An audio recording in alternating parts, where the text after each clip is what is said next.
Bonjour à tous, c'est Martin Rémy et bienvenue sur Simple Logique Explicable. Aujourd'hui, nous allons voir une vidéo portant sur la cinématique du point matériel. Nous allons analyser dans cette vidéo la loi de composition des vitesses. Pour cela, on va considérer deux référentiels R et R'.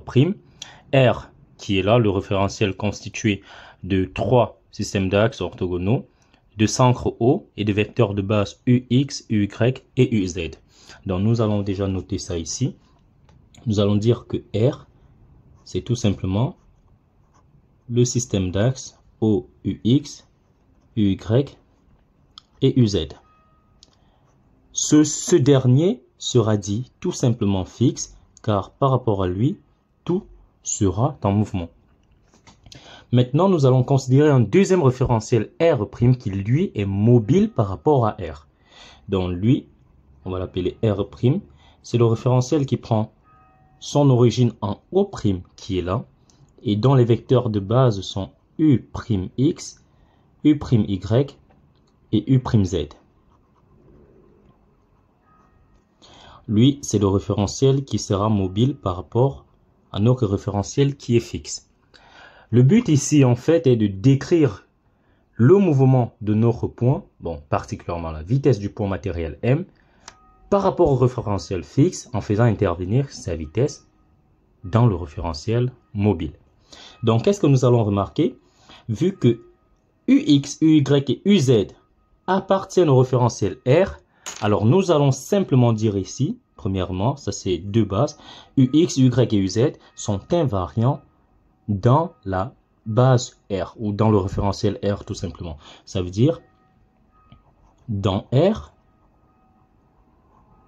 nous aurons simplement la dérivée de UX par rapport au temps.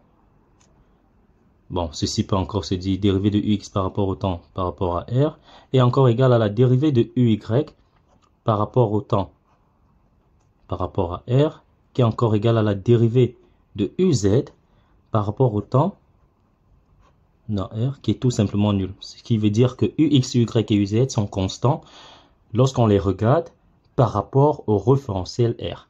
Il en sera de même pour les vecteurs de base U'X, U'Y et U'Z dans le référentiel R'.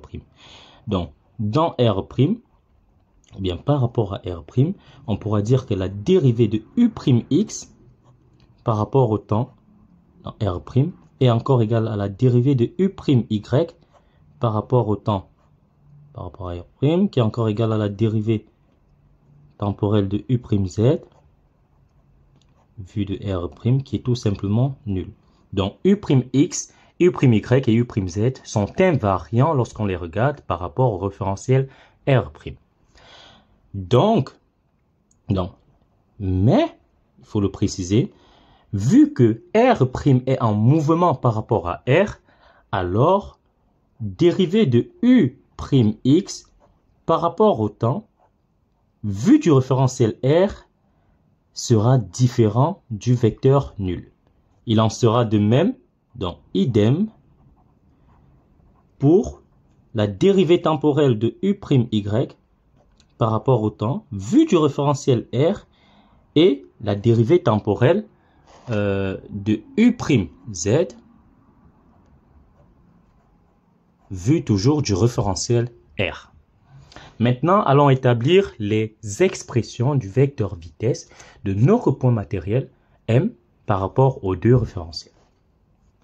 Déjà, pour des raisons de commodité, pour se familiariser avec le vocabulaire, on va dire que la vitesse de notre point M par rapport à R sera tout simplement appelée vitesse absolue.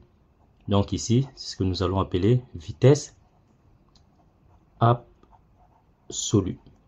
La vitesse de notre point M, vu du référentiel R', sera tout simplement appelée une vitesse relative. Donc tout ce qui sera observé par rapport au référentiel fixe sera absolu, et tout ce qui sera observé par rapport au référentiel mobile sera relatif.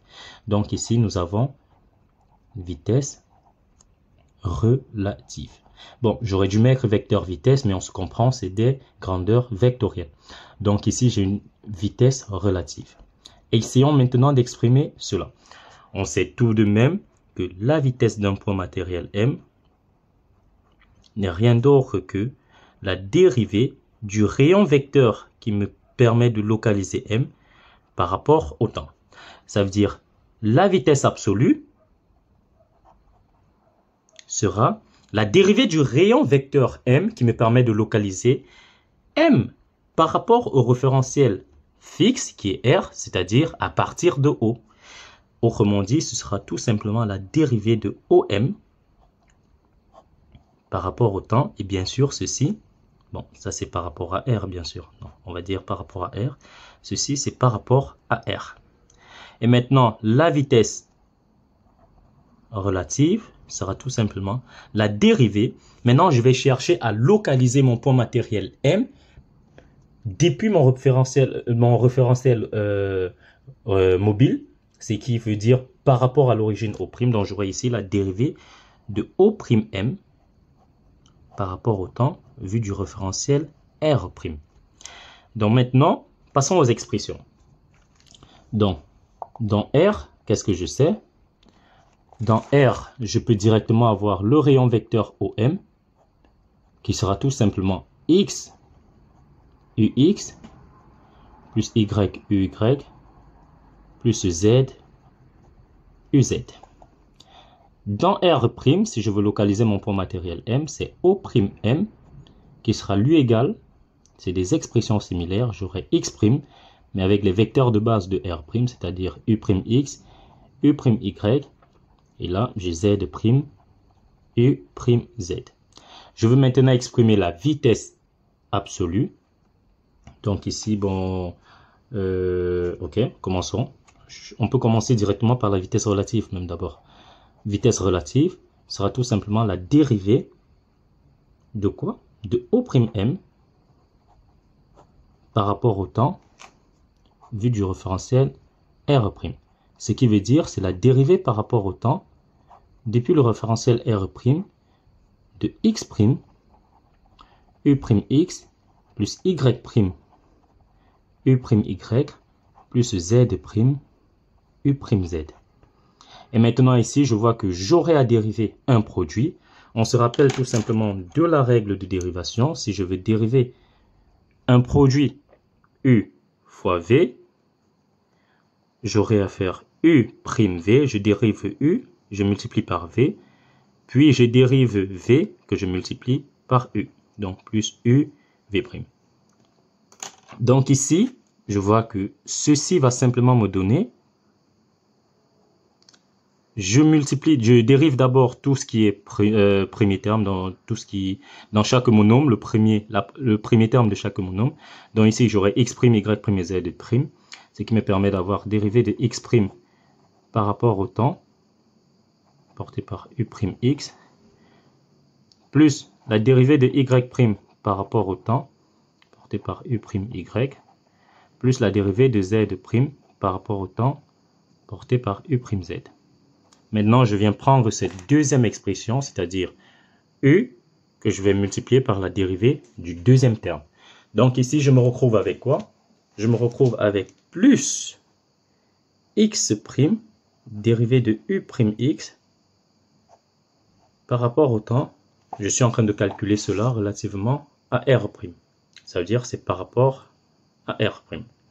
Plus Y', dérivée de U'Y, par rapport au temps, vu du référentiel R', plus Z', dérivée de U'Z, par rapport au temps, vu du référentiel R'. Or, qu'est-ce qu'on s'est dit en tout début? On s'est dit U'X, donc c'est encore là, on s'est dit, dans R', les dérivées temporelles des vecteurs de base qui forment R' sont tout simplement nulles. Ça veut dire ici, lorsque je vais venir dans ces expressions, la dérivée de U'X' par rapport au temps dans R', ceci et ceci vont tout simplement s'annuler.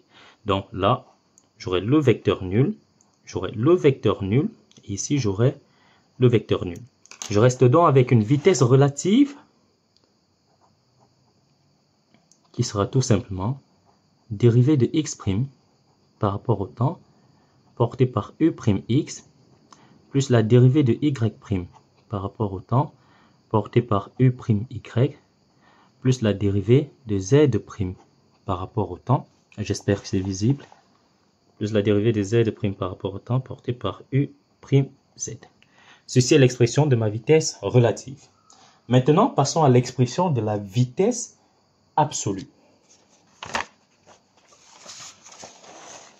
Pour avoir l'expression de la vitesse absolue, qu'est-ce que je peux faire? Donc, j'écris tout simplement. Je sais que ma vitesse absolue, je l'ai appelée VA, sera la dérivée du rayon vecteur qui permet de localiser le point matériel M dans le référentiel R, c'est-à-dire dérivée par rapport au temps du vecteur OM. Donc, ceci, c'est bien sûr par rapport à R. Ce qui me donne la dérivée par rapport au temps depuis R de X UX plus Y UY plus Z UZ. Pour des mêmes raisons, on a vu que UX, UY et UZ étaient constants dans R. Alors ici, nous aurons également quelque chose de similaire à ce que nous avons déjà obtenu. Nous aurons simplement dérivé de X par rapport au temps porté par UX plus dérivé de Y par rapport au temps porté par UY plus dérivé de Z par rapport au temps porté par UZ. Maintenant, essayons de relier les deux vitesses. Ceci nous permet d'introduire l'origine du référentiel R', c'est-à-dire VA, qui est la dérivée par rapport au temps dans R de OM. On va décomposer OM en passant par l'origine du référentiel mobile. Ça veut dire, au lieu de passer directement de O à M, on va passer de O à O', puis de O' à M. C'est ce que nous allons simplement faire ici. Donc là, qu'est-ce que nous aurons?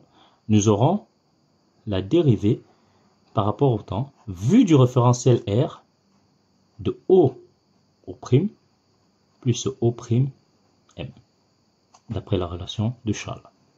Maintenant, nous avons l'expression de O'M, ce qui est facile. Donc ici, O', on va simplement l'isoler. On va dire que ceci, c'est encore la dérivée de O' par rapport au temps du référentiel R, il n'y a pas de souci. Plus, maintenant, la dérivée par rapport au temps dans R de O'M. Or, que vaut O'M? On a l'expression de O'M dans son référentiel R' qui est simplement donné par ceci. Donc, c'est ce que nous allons reprendre dans l'expression que nous avons ici. Nous aurons dérivé de O' par rapport au temps, plus dérivé par rapport au temps, vu de R, de X', U'X, plus Y', U'Y, plus Z', U'Z. Maintenant ici, nous sommes en train de dériver par rapport à R. Alors lorsque nous allons faire lorsque nous allons appliquer la règle de dérivation d'un produit ici, U'X, U'Y et U'Z ne seront pas nuls parce que nous sommes en train de dériver par rapport à R. Comme nous l'avons précisé bien en avant ici, dérivé de U'X par rapport au temps, par rapport à R, donc vu du référentiel R, sera tout simplement non nul. Donc nous nous retrouvons avec quoi? Nous nous retrouvons simplement avec dérivée de O' par rapport au temps de R, plus dérivée de X' par rapport au temps U'X, plus dérivée de Y' par rapport au temps U'Y, plus la dérivée de Z' par rapport au temps porté par U'Z. Plus maintenant, j'aurai X', dérivée de U'X, donc là maintenant je viens dériver ceci, par rapport au temps, depuis le référentiel R, plus Y', dérivée de U'X, par rapport au temps, depuis le référentiel R, plus Z', dérivée de U'Z, par rapport au temps, vu du référentiel R. Donc ici, on remarque directement ce que nous avons obtenu précédemment, qui est la vitesse relative. Vous voyez que la vitesse absolue donne la vitesse relative plus notre expression. Et cette expression qui s'ajoute, ceci, A, plus tout ceci, B, sera ce que l'on va appeler vitesse d'entraînement, qui décrit juste comment le référentiel R' se comporte par rapport à R. Ceci c'est en translation et ceci c'est en rotation. Donc, A plus B nous donne l'expression vitesse d'entraînement, qu'on appelle vitesse d'entraînement. A matérialise la translation, parce que c'est tout simplement la vitesse de O' par rapport à R. Et B, la rotation, parce que ça qualifie comment les axes de R' se comportent par rapport à R. Donc ici, ça nous permet d'étudier de façon globale tout type de mouvement complexe qui peut exister, que peut effectuer R' par rapport à R. Donc maintenant, on va dire, si on associe, donc ça c'est bon, on peut déjà directement écrire la loi de composition des vitesses qu'on vient de trouver. On a VA, vitesse absolue, qui sera tout simplement égale à la vitesse d'entraînement, qui est A plus B, ceci plus tout ceci, plus la vitesse relative. Maintenant, si on associe une rotation propre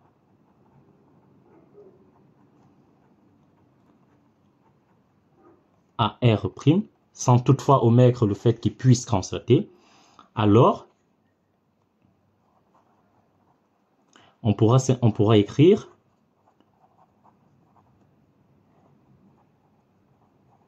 que la dérivée de ces vecteurs de base, parce que ceci, rappelez-vous, j'ai dit B, fait voir en fait la rotation que R' a par rapport à R. Or, qu'est-ce qui peut roter dans R'? Qu'est-ce qui constitue R'? Vu qu'on a déjà le mouvement de l'origine de R', ce sera tout simplement les axes qui sont orientés par des vecteurs de base. Donc tout simplement, on aura la dérivée de U'x par rapport au temps qui sera donnée par oméga ici, qui est le vecteur rotation instantanée de R' par rapport à R, vectoriel U'x. Il en sera de même pour dériver de U'y par rapport au temps, qui sera tout simplement oméga, il s'agit du même oméga, vectoriel U'y, et dérivé de U'z par rapport au temps, qui sera tout simplement oméga vectoriel U'z. Bon, vous verrez mieux ceci en mécanique du solide, quand on dira tout simplement que l'opérateur D sur dt est un opérateur antisymétrique, ou équiprojectif, tout ce qui peut aller avec, et cela va nous permettre de mieux comprendre ceci. Mais tout simplement, si on associe une rotation propre à R', on peut se permettre d'écrire ces relations où oméga est le vecteur rotation instantanée de R' par rapport à R. Donc vous voyez que si on écrit donc au final l'expression qui est là, on aura X', donc B sera tout simplement égal à quoi? X' fois dérivée de U'x par rapport au temps dans R, qui est tout simplement oméga vectoriel U'x. Donc j'aurai oméga vectoriel U'x, plus, je prends aussi Y' qui est là, que je vais multiplier par oméga vectoriel U'y, plus je prends Z' qui est là, que je vais multiplier par oméga vectoriel U'z. Ceci, vous voyez que ça me donne tout simplement oméga vectoriel X' U'x, plus je fais juste entrer le X' qui multiplie là. Et ici, pareil, je fais oméga vectoriel Y' multiplie là. Plus, là aussi, pareil, j'ai oméga vectoriel Z' U'z. Ceci, vous voyez que ça me fait tout simplement oméga vectoriel x' u'x plus y' u'y plus z' u'z. Donc c'est pour ça qu'on pourra simplement encore dire que la vitesse d'entraînement est bien sûr égale à la dérivée de O' par rapport au temps. Donc ceci peut encore s'écrire comme la vitesse de O' par rapport à R plus oméga vectoriel x' u'x plus y' u'y plus z' u'z. On remarque que ceci, c'est tout simplement O'M. Donc là, j'ai la vitesse d'entraînement, j'ai ma vitesse relative qui est donnée, et j'ai ma vitesse absolue qui sera tout simplement vitesse d'entraînement plus vitesse relative. Donc, c'était tout pour cette vidéo. Elle a été un peu longue parce que j'ai vraiment voulu spécifier tous mes calculs. Mais rassurez-vous, c'est quelque chose de purement simple et qui se comprend facilement. En cas d'interprétation, de mauvaise interprétation, d'incompréhension, n'oubliez pas de faire signe en commentaire et de laisser un like, de vous abonner si vous avez aimé la vidéo. Et sur ce, on se retrouve à la prochaine vidéo où je parlerai de la composition des accélérations. C'était Martin Rémy. À nous revoir très prochainement. Au revoir.